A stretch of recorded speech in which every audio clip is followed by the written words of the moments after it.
प्रिय दर्शकों, नमस्कार। एक बार फिर से उपस्थित हूं आप सबके सामने आज के इस ज्योतिषीय कार्यक्रम में। ये कुंडली विश्लेषण का कार्यक्रम भी है, लेकिन इसको सभी लोगों को देखने के लायक बनाने के लिए मैंने जो पहल शुरू की है कि आरंभ में कार्यक्रम के ज्योतिष का सर्वमान्य सिद्धांत बताता हूं, जो प्रत्येक कुंडली पे लागू होता है।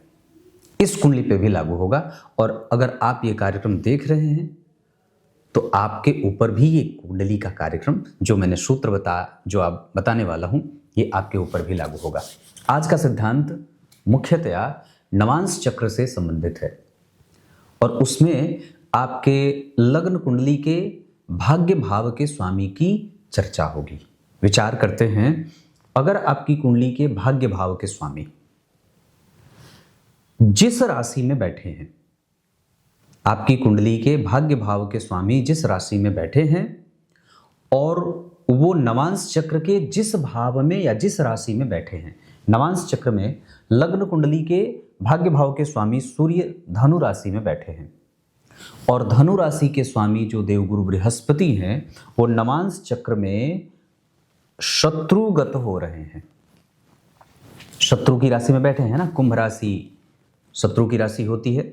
फिर से समझाता हूं, भाग्य भाव के स्वामी सूर्य धनु राशि में बैठे हैं, और धनु राशि के स्वामी देवगुरु बृहस्पति नवांश चक्र में अगर शत्रुग्रही हो रहे हों, ऐसे जातकों के जीवन में उसका धन अटकता है, लोग उसका लाभ उठाते हैं, विषम परिस्थितियों का निर्माण व्यक्ति के जीवन में होता है, और आर्थिक रूप से व्यक्ति को परेशान होते हुए देखा जाता है।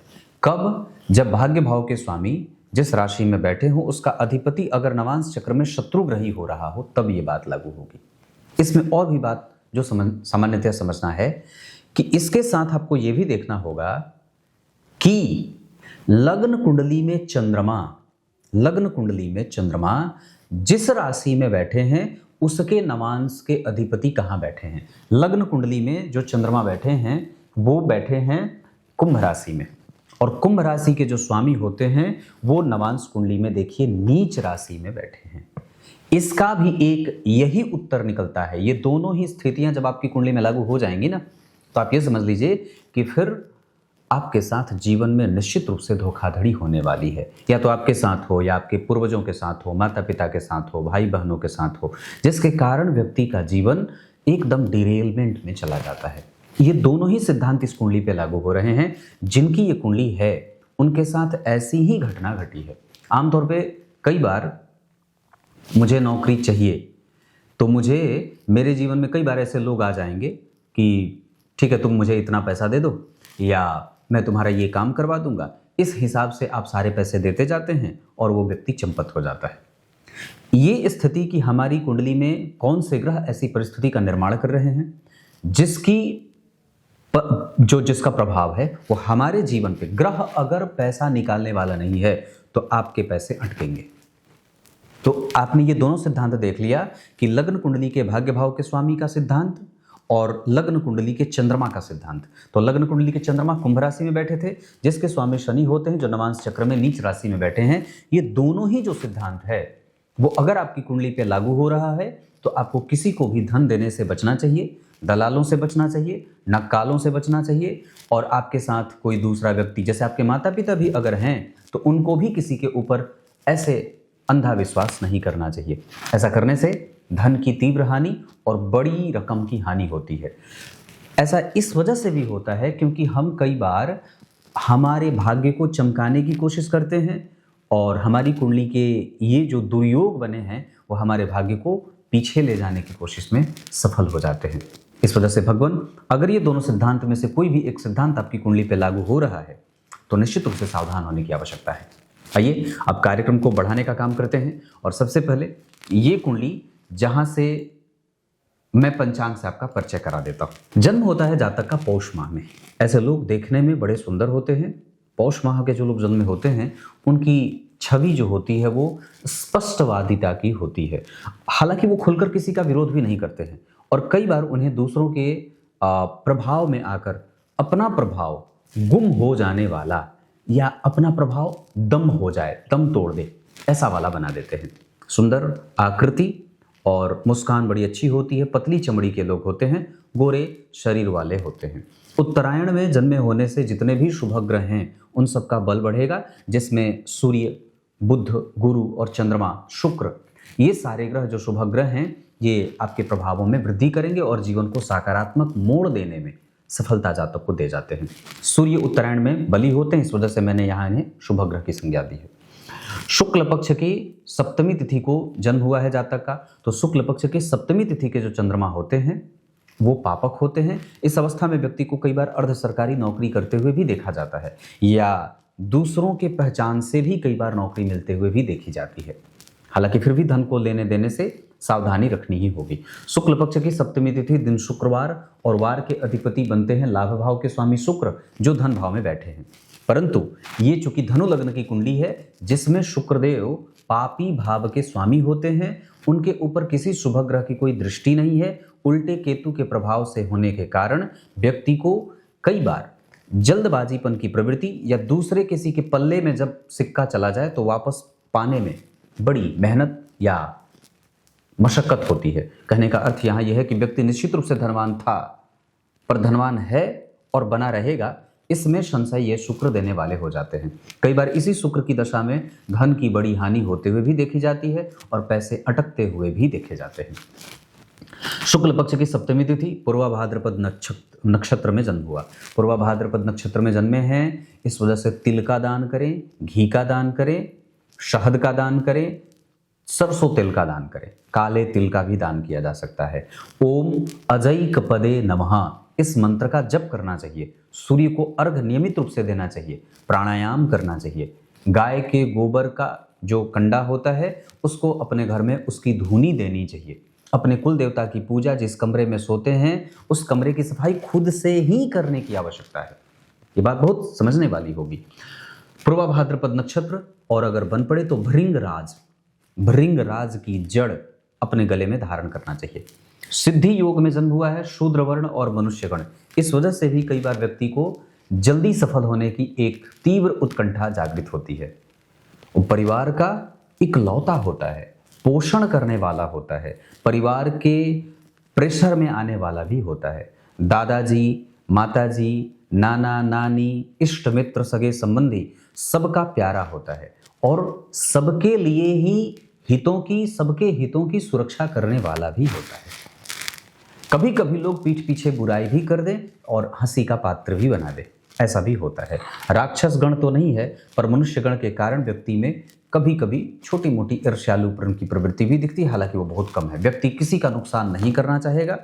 क्रोध नहीं है, लेकिन क्रोध आए तो कई बार शरीर कांपने लगता है और कई बार छोटी मोटी जो परेशानी है वो क्रोध के कारण हृदय क्षेत्र को भी परेशान करते हुए देखी जाती है। हालांकि फिर भी आयु का पक्ष बहुत अच्छा है, हमें अपने फेफड़े और श्वास नली इनका ध्यान रखना होगा।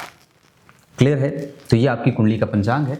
यहाँ से आगे बढ़ता हूँ और आपकी कुंडली के ग्रहों से आपका परिचय करा दूँ कि कौन से ग्रह कितने अंशों पर बैठे हैं, जिसमें कोई भी कंफ्यूजन नहीं होना चाहिए। अब यहाँ से आगे बढ़ते हैं। सबसे पहले बात करेंगे सूर्य की। धनु लग्न की कुंडली के लिए सूर्य देव जो होते हैं वो भाग्य भाव के स्वामी होते हैं। नवांश चक्र में उनको सुख भाव मिला हुआ है और दशमांशा चक्र में वो अष्टम भाव के स्वामी होते हैं। इसका अर्थ होगा कि दशमांशा चक्र में उनको अच्छा भाव नहीं मिला है, लेकिन ठीक उनके पीछे गुरु और मंगल जैसे दो अच्छे ग्रह बैठे हैं, जहां गुरु उच्च के मंगल नीच का प्रभाव, नीच के मंगल का प्रभाव गुरु सुरक्षा रख रहे हैं। और यहाँ पे सूर्य और बुध व्यक्ति को एक अच्छा कम्युनिकेटर भी बना रहे हैं। न्यायप्रियता व्यक्ति के जीवन में स्वतः आ जाती है। सूर्य भाग्य के स्वामी होकर के लग्न में बैठे हैं और गुरु से केंद्र में हैं। लग्न से केंद्र में गुरु बैठे हैं, बहुत ध्यान से समझिए, मेरी तरफ देखिए। लग्न के स्वामी केंद्र में और बलवान होकर बैठे हैं, स्वग्रही हैं और किसी भी तरीके से किसी पापग्रह का कोई प्रभाव नहीं है। राहु और केतु के संपर्क में है, लेकिन फिर भी यहाँ पे कोई ऐसा आप ये मत विचार करिएगा कि आपकी कुंडली में कोई गुरु चांडाल जैसी कोई बात है, वो होता भी नहीं है और बना भी नहीं है। लग्न में सूर्य, बुध और शनि बैठे हैं, इस वजह से पिता के कारण कई बार व्यक्ति को धनहानि होगी। ये बात निश्चित रूप से अकाट्य सिद्धांत है, इसको आप स्वीकार कर लीजिए, क्योंकि शनि और सूर्य, बुध तो जहां आपको बुद्धिमान बना रहे हैं, आपको क्या बोलते हैं कि जिम्मेदारी का एहसास कराते हैं, लेकिन शनि पिता के गलत निर्णयों के कारण पुत्र को कष्ट का दिन देखना पड़ता है, या आर्थिक परेशानी, मानसिक, सामाजिक, इस तरीके के परेशानी में व्यक्ति को उलझते हुए देखा जाता है। शनि लग्न में बैठ करके गंभीर बना रहे हैं, समझदार भी बना रहे हैं। शुभ ग्रह की राशि में बैठे हैं, भाव का स्वामी भाव से 4 घर आगे बैठ करके अपने आप में एक राजयोग बना रहा है। लग्न में भाग्य भाव के स्वामी, भाग्य भाव के स्वामी से केंद्र में गुरु, भाग्य की सुरक्षा, नौकरी, पद, प्रतिष्ठा आदि आदि क्षेत्रों में सफलता के योग बनाएंगे। बुध बैठे हैं जो जन्म कुंडली के 7वें भाव के स्वामी के साथ 10वें भाव के भी स्वामी होते हैं। इसका अर्थ होगा कि यहाँ पे केंद्र त्रिकोण राजयोग बुध और सूर्य के कारण, महाभाग्यशाली योग सूर्य के कारण, लक्ष्मी संपन्न योग बुध के कारण, सप्तमेश और भाग्येश का एक साथ लग्न में बैठना, यहाँ भी व्यक्ति को एक अच्छा दाम्पत्य मिलते हुए नजर आता है। इसका अर्थ होगा कि यहाँ पे सूर्य और बुध का एक साथ बैठना और शनि धन भाव के स्वामी का लग्न में बैठना, लाभ भाव के स्वामी का धन में बैठना, ये कई प्रकार से व्यक्ति को धन से संबंधित चीजों से या धन से संबंधित क्षेत्रों में सुरक्षा प्रदान कर रहे हैं। परंतु फिर भी यहाँ शुक्रदेव धन हानि का संकेत दे रहे हैं, क्योंकि केतु का प्रभाव है और मंगल का भी प्रभाव है। मंगल और केतु जैसे 2 पाप ग्रह की दृष्टि पड़ने के कारण शुक्र पहले ही पापी थे, और मंगल और केतु जैसे 2 पाप ग्रहों के प्रभाव में आने के कारण धन नष्ट होता हुआ पैतृक धन की असुरक्षा या पैतृक धन का नष्ट होने का योग बना देते हैं। इस वजह से यहाँ पे शुक्रदेव कमजोर ग्रह बन जाएंगे।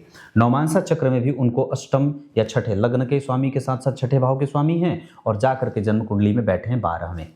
इस कारण से भी यहाँ पे व्यक्ति के नियंत्रण को टूटते हुए देखा जाता है, बैलेंस को टूटते हुए देखा जाता है, धन को टूटते हुए देखा जाता है, और ऋण के कारण व्यक्ति के जीवन में विषम परिस्थितियों का निर्माण होते हुए भी शुक्र की दशा में देखा जाता है। जबकि दशमांसा चक्र में वो योग कारक हो जाते हैं, दशम के साथ साथ 5वें भाव के स्वामी हैं, और वो यहाँ भी 12वें भाव में ही शत्रुगत होकर के बैठ रहे हैं। इस वजह से थोड़ी बहुत समस्या यहाँ भी शुक्रदेव लगभग दे ही रहे। इस वजह से ही मैंने ये बात कही कि शुक्रदेव इस कुंडली में कमजोर ग्रह के रूप में अपने आप को परिभाषित कर रहे हैं। तो सूर्य के बारे में मैं बात कर रहा था, जहां शुक्र तक की बात हो गई। तो सूर्य जन्म कुंडली में 10 अंश पे बैठे हैं, अनुभवी बना रहे हैं, पिता से बहुत सारी चीजें सीखने को मिल सकती हैं, और माता अनुशासित हैं, और दरअसल वो लंबी आयु के साथ साथ एक अच्छा खासा धर्म पालन करना भी व्यक्ति को सिखा जाती हैं। सूर्य मूल नक्षत्र में, किसी शुभ ग्रह का कोई प्रभाव नहीं, बुध के संपर्क में होने से बुद्धिमान, बैंकिंग, फाइनेंस, जमीन जायदाद और इस तरीके के क्षेत्रों में काम करने वाला बना देते हैं। लग्न में सूर्य आपको ना थोड़ी बहुत धन की चिंता सदैव दे जाते हैं। लग्न में सूर्य व्यक्ति को एक संततिवान भी बनाते हैं, और मूल नक्षत्र में होने के कारण व्यक्ति के जीवन में उम्र से ज्यादा का अनुभव उसके साथ जुड़ जाता है। ये बड़ी अच्छी बात है या अद्भुत बात है। हड्डियों का रोग, दांतों का रोग, नेत्रों की समस्या, पेट का रोग, ये सब व्यक्ति को उम्र के हिसाब से परेशान करता है। सूर्य जन्म कुंडली के लग्न में और चंद्रमा कुंभ राशि में पूर्वा भाद्रपद नक्षत्र में बैठ करके 25 से 30 वर्ष तक तो व्यक्ति को कंफ्यूज ही करते रहते हैं कि क्या ही किया जाए। इसका एक कारण और भी हो सकता है, क्योंकि विचारों के बनने वाला भाव जो जन्म कुंडली का दूसरा भाव होता है, उसके ठीक पीछे सूर्य और शनि बैठे हैं, और उस द्वितीय भाव पे मंगल और केतु जैसे 2 ग्रहों की दृष्टि पड़ने के कारण भी कई बार व्यक्ति के जीवन में एक्सपीरियंस जुड़ता जाता है। धन कम, एक्सपीरियंस ज्यादा। चंद्रमा जन्म कुंडली में 22 अंश पे बैठे हैं पूर्वा भाद्रपद नक्षत्र में। मैंने बात कही है चंद्रमा को ठीक करने का उपाय, हालांकि तीसरे भाव के चंद्रमा फिर भी उतने असंतुलित होते नहीं हैं, तो वो आपको लगभग अच्छा परिणाम दे जाएंगे, भाग्यशाली तो बना ही देंगे कम से कम। चंद्रमा से 11वें घर में सूर्य बैठे हैं, ये अपने आप में बहुत बड़ी बात है धन मान पद प्रतिष्ठा के लिए। चंद्रमा से 11वें घर में शनि बैठे हैं, जो व्यक्ति को कई बार दूसरों से नुकसान उठाने वाला बना देते हैं। चंद्रमा से 11वें घर में बुध व्यक्ति को निर्णय लेने में, समझदारी भरा निर्णय लेने में सहयोग कर जाते हैं। चंद्रमा से 12वें घर के शुक्र व्यक्ति को व्ययशील और जिम्मेदारी का एहसास कराते रहते हैं। उसी चंद्रमा पे मंगल, चंद्रमा और मंगल का संबंध नवम पंचम का है, ये भी व्यक्ति को यशोवान तो बना ही देते हैं, और व्यक्ति बहुत जिम्मेदारी से काम करने वाला होता है, लगभग सुखी मानसिकता का होता है, किसी के बारे में कोई गलत और 2 राय पैदा करने वाला नहीं होता, बहुत कम बोल करके अपना काम किस तरीके से निकाला जा सकता है, चालाक प्रवृत्ति का होता है, लेकिन बुद्धिमान होता है, बुद्धिहीन नहीं होता, ये बात है। मंगल जन्म कुंडली में 27 अंश पे बैठे हैं। इस कुंडली के लिए आत्मकारक ग्रह होंगे और धनु लग्न की कुंडली के लिए वो 12वें भाव के साथ साथ पंचम भाव के स्वामी होते हैं। एकादशवें भाव में बैठे हैं, जहां बैठे हैं वहां से अपने उच्च की राशि से केंद्र में बैठे हैं और शुभ ग्रह की राशि में बैठे हैं। यहां से शुभ ग्रह की राशि बनी, वहां से शुभ ग्रह अपने भाव से 4 घर आगे। तो यहां मंगल और शुक्र दोनों ही लगभग अच्छे परिणाम देने वाले बनेंगे। कुछ मामलों में मतलब लाभ व्यक्ति का मिलेगा, दूर की यात्रा सफल होगी।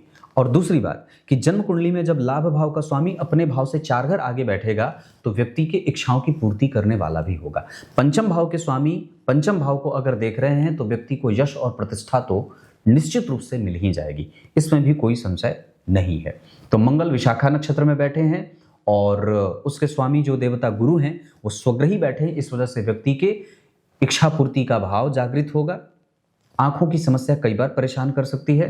तुला राशि के मंगल और कन्या राशि के मंगल उतने अच्छे होते नहीं हैं, इस वजह से भी व्यक्ति को कई बार भटकाव में देखा जाता है। तो ये सारी बातें मंगल देव तक दिखाई दे रही हैं।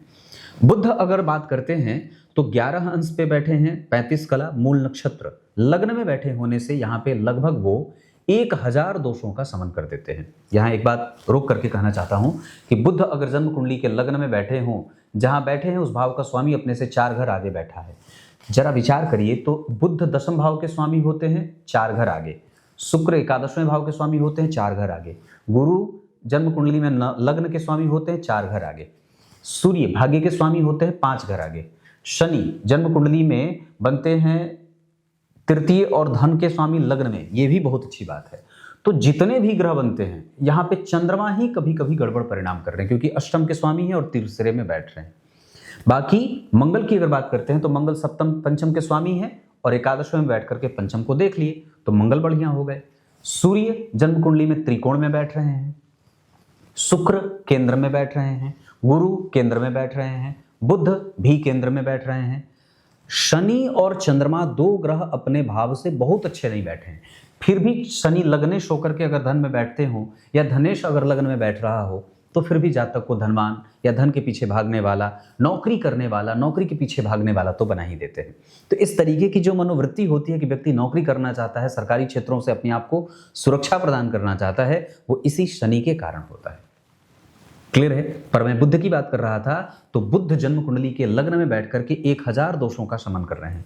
नवांश कुंडली में वो बुध शत्रु ग्रह है, शत्रु की राशि में बैठे हैं लेकिन केंद्र में है, इस वजह से कोई घबराने वाली बात नहीं होगी। दशमांशा चक्र में वो कन्या राशि का निर्माण कर रहे हैं जहां के स्वामी बुध उन्हें देख रहे हैं। सूर्य और चंद्रमा आमने सामने हैं तो कारोबार में व्यक्ति के जीवन में ऐसी कई बार ऐसी परिस्थिति घटित होगी जहां वो बिल्कुल ही सफोकेट हो जाएगा। उसका निर्णय किसी दूसरे से होता हुआ या किसी दूसरे के ऊपर उसकी आमदनी आधारित हो जाती है। इस वजह से 100% हमें किसी पर भी विश्वास करने से पहले विशेषतः करियर को लेकर के सावधानी की अत्यंत आवश्यकता होगी। अन्यथा कई बार व्यक्ति अपने मन बुद्धि चित्त का गलत इस्तेमाल करते हुए या वक्त पे काम ना आए ये चीजें, ऐसी गलती करता हुआ भी देखा जाता है। तो ये आपकी कुंडली के बुधदेव लग्न में है तो फिर भी बना रहे, पर बुध के साथ मैंने इतनी बार और भी जोड़ दी। देवगुरु बृहस्पति जन्म कुंडली में 26 अंश पे बैठे हैं, अमात्य कारक होंगे, रेवती नक्षत्र में बैठे हैं और बुध लग्न में बैठे हैं। चतुर्थ स्थान में गुरु का बैठना व्यक्ति के संघर्षों को बढ़ाने के साथ साथ, क्योंकि राहु के संपर्क में है तो मानसिक शांति भ्रम के साथ प्राप्त होगी। भ्रम मिलेगा, मानसिक शांति मिलेगी, है ना। एक साथ व्यक्ति बहुत सारी चीजें प्राप्त करना चाहता है, ऐसा नहीं है। वो एक ही चीज प्राप्त करना चाहता है, निश्चिंत होना चाहता है, लेकिन उस निश्चिंतता में भी चतुर्थ स्थान के राहु के कारण कई बार दोष मढ़ने वाली बात हो जाती है या दोष प्राप्त होने वाली बात हो जाती है।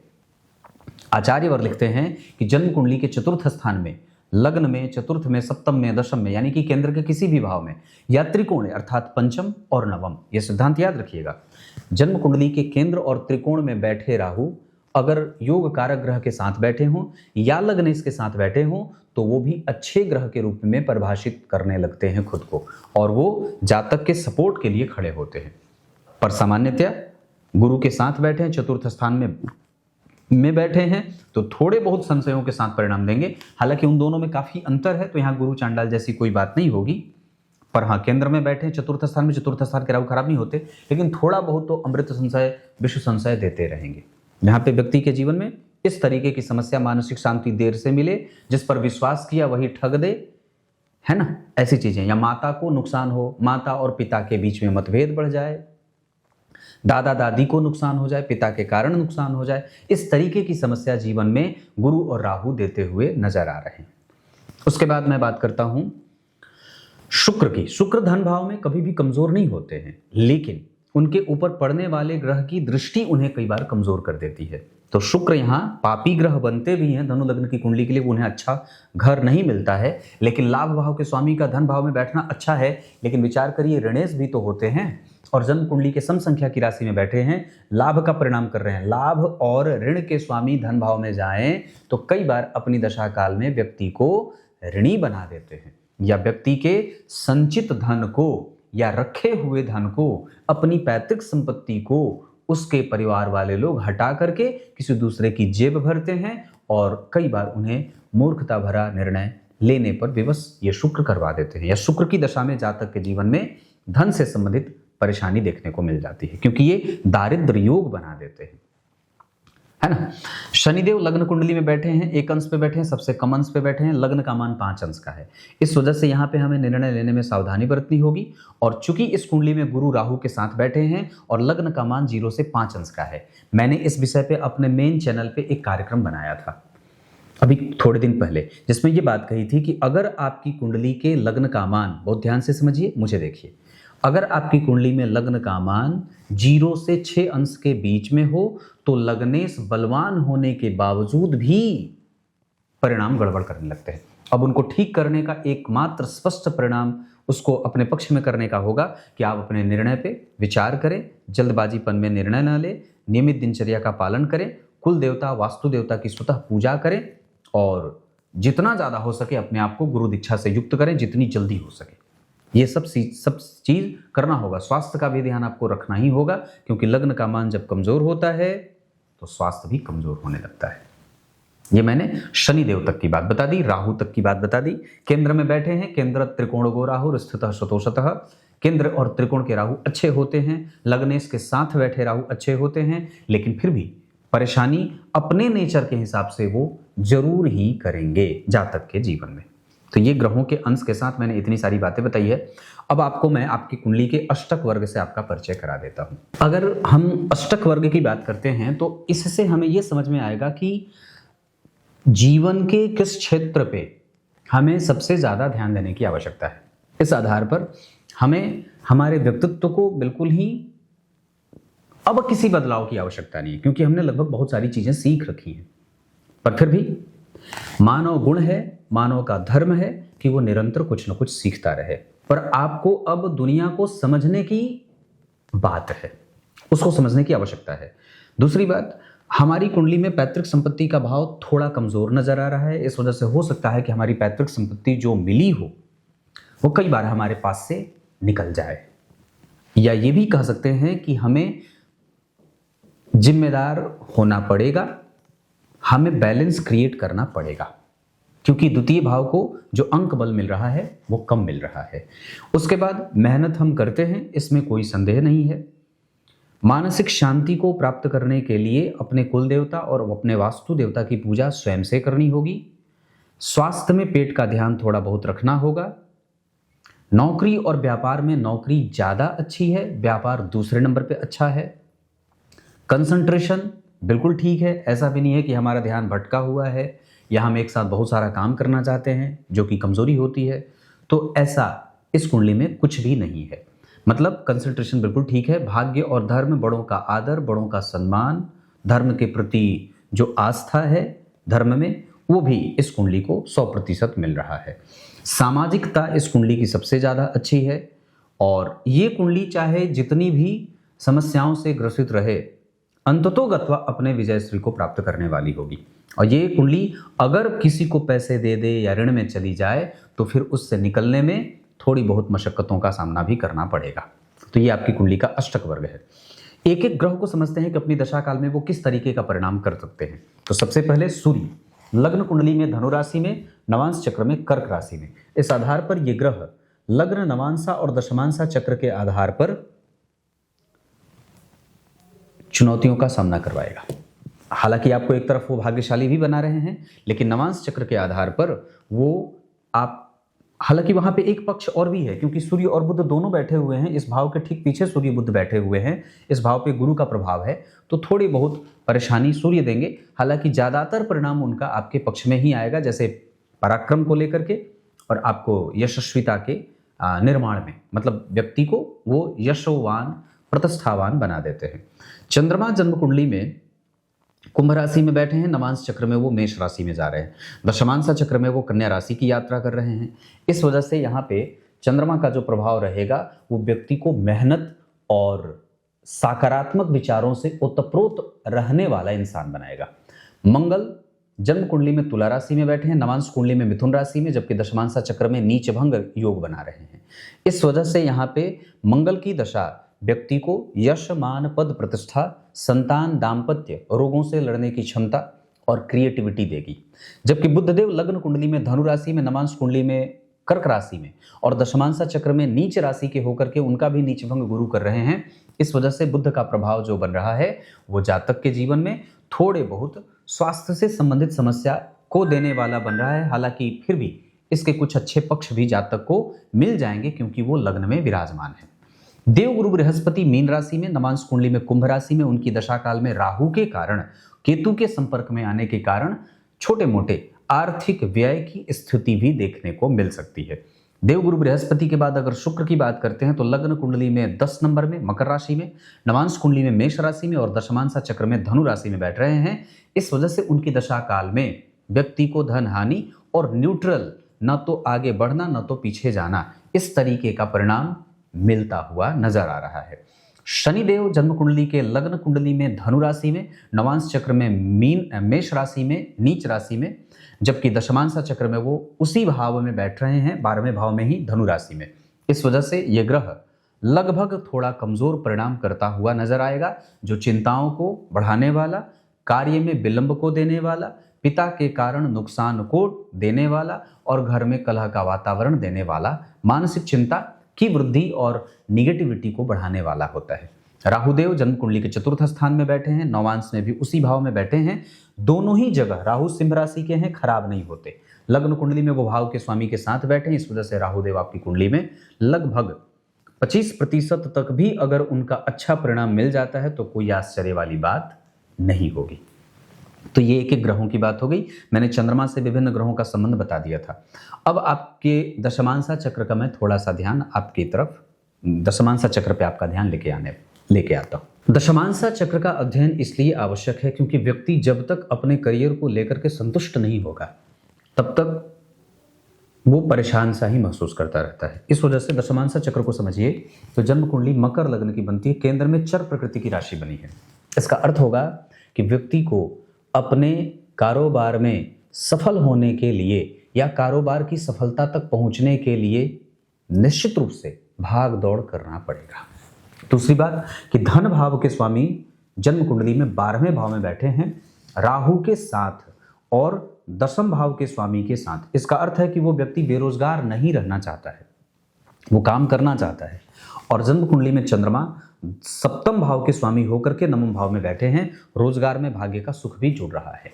यहाँ पे गुरु मंगल के साथ बैठे हैं, गुरु हैं 12वें भाव के स्वामी और मंगल हैं इस कुंडली के अच्छे नहीं। मकर लग्न की कुंडली के लिए न तो गुरु अच्छे होते हैं न तो मंगल अच्छे होते हैं। दोनों ही एक साथ जब युति करेंगे तो ये, और दोनों ही ग्रह लग्न को देख रहे हैं तो ये, यही जो दोनों ग्रह हैं, इन्हीं ग्रहों की दृष्टियों के कारण जातक के जीवन में चुनौतियां मिल रही हैं। उसका एक दूसरा पक्ष ये भी होगा कि लग्नेश और धनेश होकर के शनि 12वें भाव में जाकर के व्यक्ति के कारोबार को मंदगामी बना रहे हैं। उसके बाद व्यय तो निरंतर ही व्यक्ति के पास है क्योंकि शुक्र और राहु पहले ही बैठे हुए हैं, तो व्यय अर्थात जिम्मेदारी तो वो सदैव व्यक्ति के साथ, लग्न के साथ ही जुड़ गया है। अब व्यक्ति के पराक्रम की अगर बात करते हैं तो मकर लग्न की कुंडली के लिए 8वें भाव के स्वामी होकर के 3रे भाव में बैठे हैं नीच की राशि के बुध के साथ। इस वजह से भी जातक के जीवन में मेहनत करने का एक प्रभाव देखने को मिल जाता है कि व्यक्ति को मेहनत करनी पड़ती है। और 6वें भाव में केतु अनुभवों के साथ नौकरी मिलती है। नौकरी मिले तो एक्सपीरियंस देकर मिले। यहाँ पे गुरु मंगल लग्न को देख करके परेशानी डाल रहे हैं, यहाँ शनि 12वें भाव में जाकर के व्यक्ति के जीवन में परेशानी डाल रहे हैं।